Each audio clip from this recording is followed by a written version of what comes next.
અધ્યાય 15 શ્લોક 15 હું તમામ જીવોના હૃદયમાં નિવાસ કરું છું. મારામાંથી જ સ્મૃતિ, જ્ઞાન અને સ્મૃતિનો લોપ થાય છે. તમામ વેદો દ્વારા મને જ જાણવાનો છે. હું જ વેદાંતનો રચયિતા છું અને વેદોનો સાચો જાણકાર પણ હું જ છું. આ શ્લોક આપણને શીખવે છે કે ભગવાન માત્ર પૂજાના વિષય નથી. તેઓ આપણા દરેક વિચાર, દરેક સ્મૃતિ અને દરેક જ્ઞાનની પાછળ રહેલી જીવંત ચૈતન્ય શક્તિ છે. ભગવાન આ શ્લોકમાં કહે છે કે હું જ તમામ જીવોના હૃદયમાં આત્મા સ્વરૂપે નિવાસ કરું છું. માત્ર મનુષ્યોના જ નહીં, પરંતુ દરેક જીવ, પશુ, પક્ષી, વૃક્ષો અને સમગ્ર સૃષ્ટિના હૃદયમાં એક જ પરમ ચૈતન્ય આત્મા રૂપે પ્રકાશિત છે.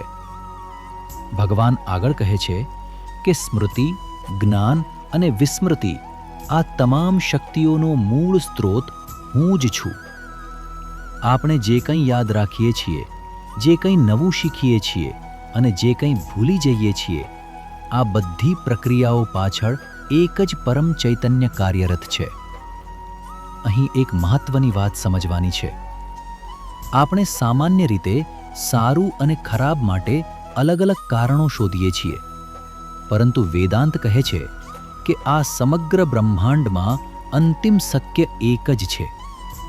સારું હોય કે ખરાબ દેખાતું હોય, બંનેનું મૂળ અસ્તિત્વ એ જ એક પરમ ચૈતન્યમાં છે. તેનો અર્થ એવો નથી કે ભગવાન દુષ્ટતા કરે છે, પરંતુ જે એક પરમ સત્તા સમગ્ર સૃષ્ટિનો આધાર છે, તેનાથી અલગ કોઈ બીજી સ્વતંત્ર શક્તિ નથી.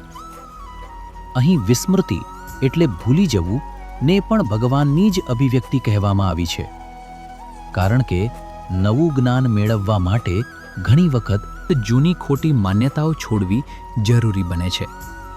જ્યાં સુધી જૂનો ભ્રમ દૂર ન થાય, ત્યાં સુધી સત્યનું જ્ઞાન પ્રાપ્ત થતું નથી. તેથી યોગ્ય સમયે ભૂલી જવું પણ જીવનની એક આવશ્યક પ્રક્રિયા છે. એક સરળ ઉદાહરણ લઈએ. સાપનું વિષ માણસ માટે જોખમી છે, પરંતુ એ જ વિષ યોગ્ય રીતે ઔષધિમાં ઉપયોગ કરવામાં આવે તો તે અનેક રોગોની સારવારમાં ઉપયોગી બને છે. એટલે જે વસ્તુ એક દ્રષ્ટિએ હાનિકારક લાગે છે, તે બીજી દ્રષ્ટિએ કલ્યાણકારી પણ બની શકે છે. ભગવાન આગળ કહે છે કે સમગ્ર વિશ્વના શાસ્ત્રોમાં, ખાસ કરીને વેદોમાં, આ અનંત પરમ ચૈતન્યની જ મહિમા ગવાય છે. વેદોનો સાચો હેતુ માત્ર યજ્ઞ, વિધિ કે કર્મકાંડ શીખવવાનો નથી. તેમનો અંતિમ હેતુ છે પરમાત્માનું જ્ઞાન પ્રાપ્ત કરાવવું. ભગવાન જ્યારે કહે છે કે બધા વેદો મને જ જાણવા માટે છે, ત્યારે તેનો અર્થ એ છે કે શાસ્ત્રોનું અંતિમ લક્ષ્ય માહિતી એકત્ર કરાવવાનું નથી. તે આપણને પોતાના અંતરમાં રહેલા પરમાત્મા સુધી પહોંચાડવા માટે છે. જે સાધક વેદોનું શ્રવણ કરે છે, તેના પર મનન કરે છે અને તેના ઉપદેશને પોતાના જીવનમાં ઉતારે છે, તે અંતે આ પરમ સત્યનો અનુભવ કરે છે, અને એ જ જીવનની સાચી પૂર્ણતા છે.